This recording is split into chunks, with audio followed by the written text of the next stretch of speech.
দিনহাটা ২ নম্বর ব্লকের সাহেবগঞ্জ থানার উদ্যোগে আর্থিকভাবে পিছিয়ে পড়া মানুষদের কম্বল বিতরণ করা হলো।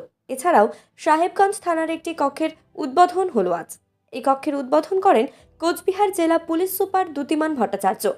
উপস্থিত ছিলেন কোচবিহার জেলা অতিরিক্ত পুলিশ সুপার কৃষ্ণ গোপাল মিনা, দিনহাটা মহকুমা পুলিশ আধিকারিক ধীমান মিত্র প্রমুখ। আমাদের সাহেবগঞ্জ থানার আজকে কয়েকটি কর্মসূচি ছিল। তো এরকম রোববারের বিকেলে আমরা দুস্থদের কিছু কম্বল দিলাম।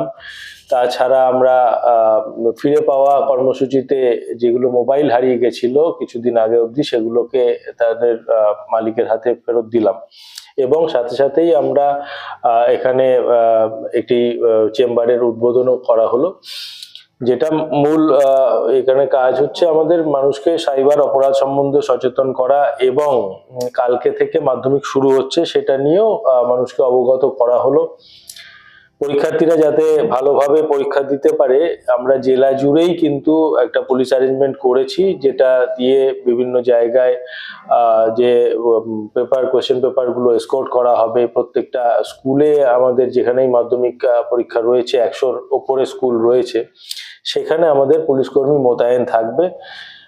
এবং সুষ্ঠুভাবে যাতে হয় তার জন্য ট্রাফিক ব্যবস্থাও আমরা সুনির্দিষ্ট করছি। এর সাথে সাথেই আমরা অন্যান্য যানবাহন নিয়ন্ত্রণ করব মূল শহরগুলোতে, অর্থাৎ কোচবিহার, দিনহাটা, মাথাভাঙা ইত্যাদি শহরে ভারী যানবাহনও আমরা নিয়ন্ত্রণ করব।